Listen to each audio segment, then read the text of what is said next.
बाबू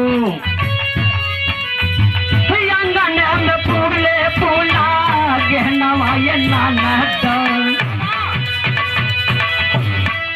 अंगन में फूले फूला गहनवा ये नानद बाजला बधाइया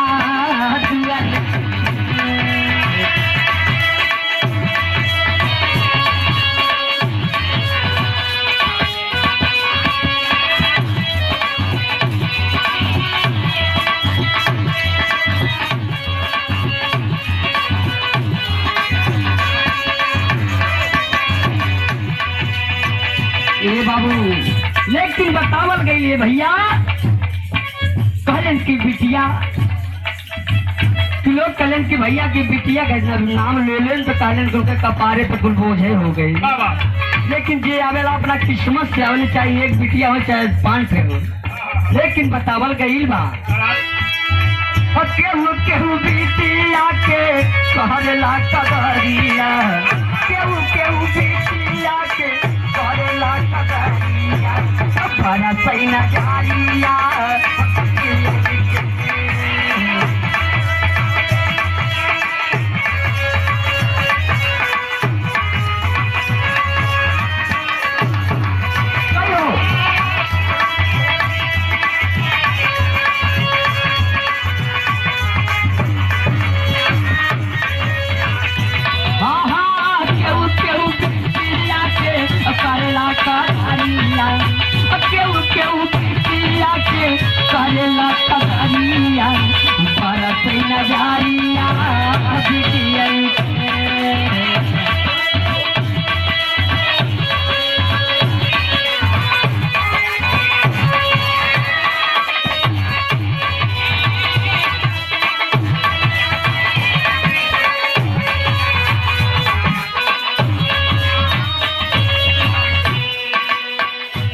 ये बाबू कि बरसेला नजरिया बिटिया के कि बिटिया ना हो बेटवा न हो तो का हो बड़े भैया। लेकिन बतावल गई बा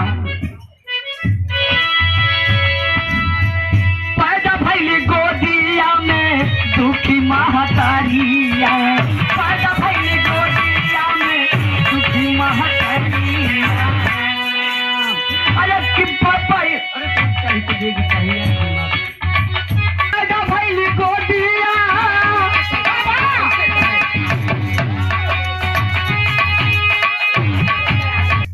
₹51 पुरस्कार बड़े भैया के चरण बार बार पहले गिरा आम जनता से आशीर्वाद के कंछा बाबूजी ने। लेकिन कहल गई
बिटिया गई बा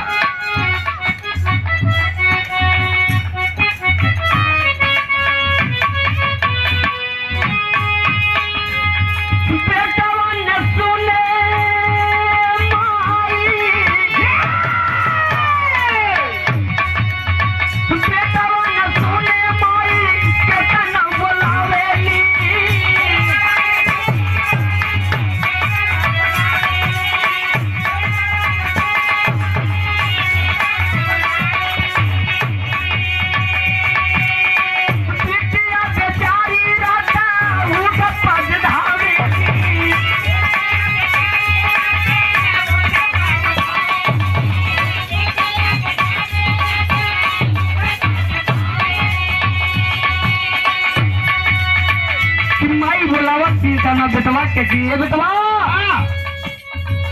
बढ़िया है तो सुन ल लाल तो लाल हर के मुँह कह के हर कह लेत बा चल जाली।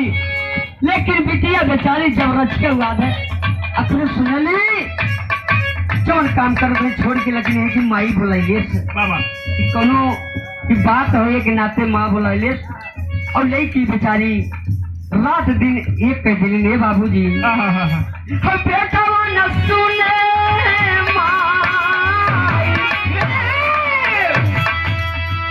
कितना बोलावेली बिटिया बेचारी रात उठ पद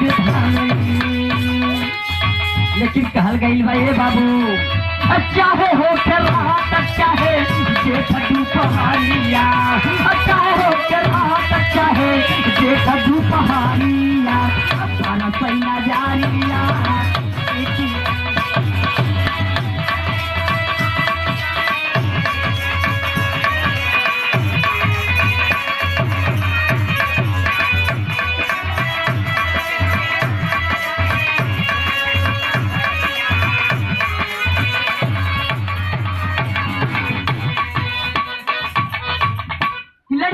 कैसन की होली कि एकदम गौ के समान है बाबू कि लड़की चाहे अमीर के चाहे गरीबे के घरे जहाँ माई बाबू हाथ पकड़ा ले बाह पकड़ा दे वो लड़की चल जा ले बेचारी। लेकिन बतावल गई बात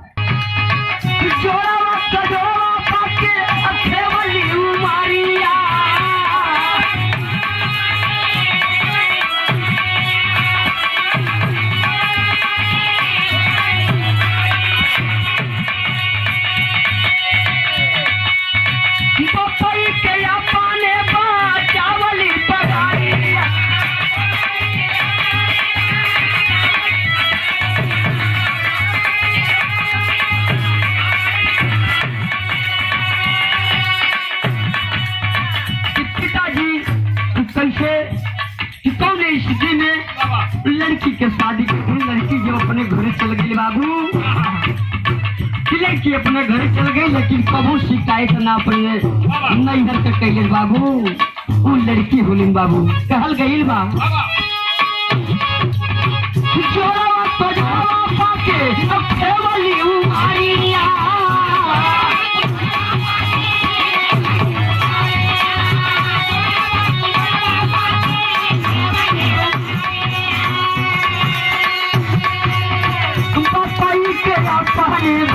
चावली पगड़ी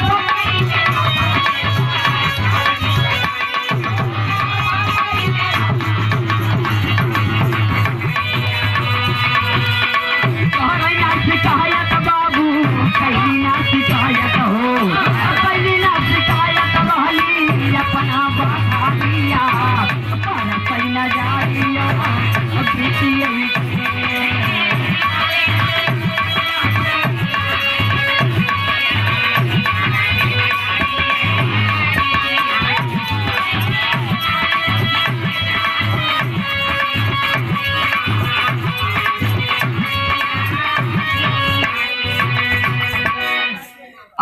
बाबूजी चलत बारी अपना घर से जब गई अपने ससुरे जात है तो वही समय के बड़का भैया बतावल गई बा कि जाना कि एगो जैसे एगो मरण हो जाए बाबूजी वो निहाद हो जाला कि नाना से इतना बड़ा पाल पोस के कि माता पिता और सखी सहेली सबके आंख में आंसू बाबूजी अब भर जाता हो।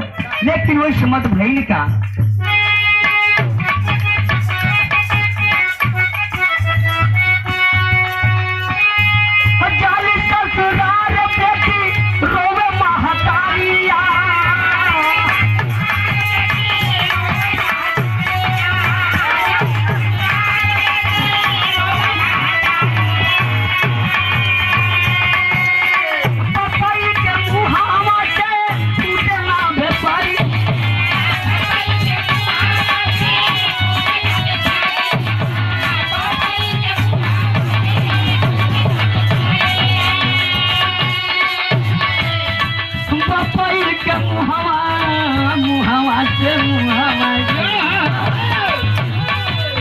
बिना रोई सागरी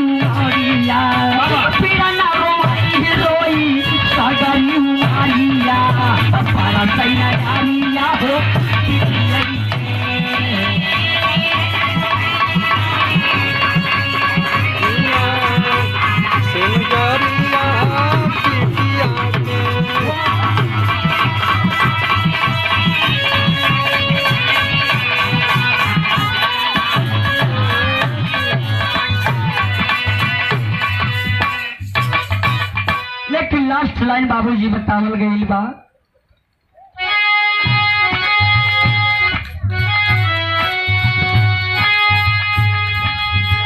राजा राम विश्वनाथ, राजा राम गुरु बाबू कहे समझा के।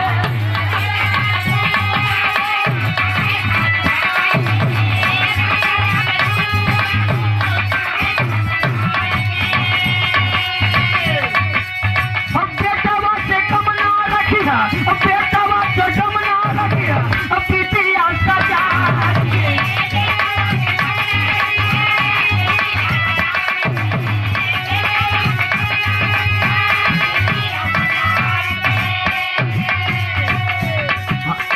कहले कि बेटवा से कम ना रखिए, बिटिया सजा के।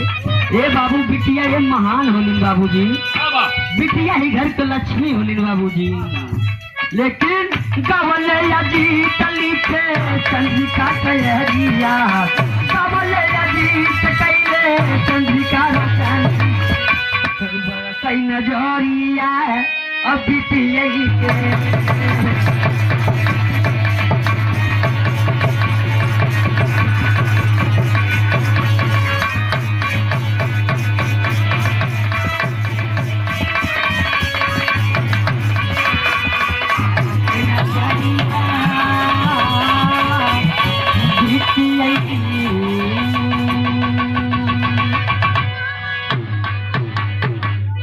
अब ए हमारे रानी सोनखर जी, अब इनका नंबर हो, एक बाद फिर नंबर लगत रही।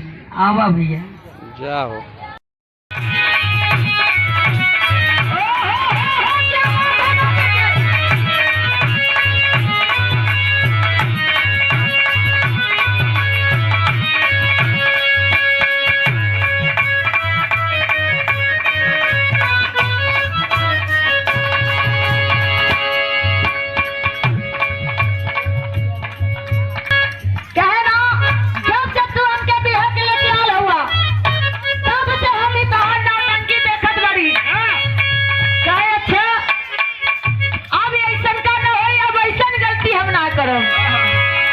माता पार्वती जी के बाबा भोलेनाथ जी मनावत हुए। कैसे मनावत हो? कैसे मनावत है?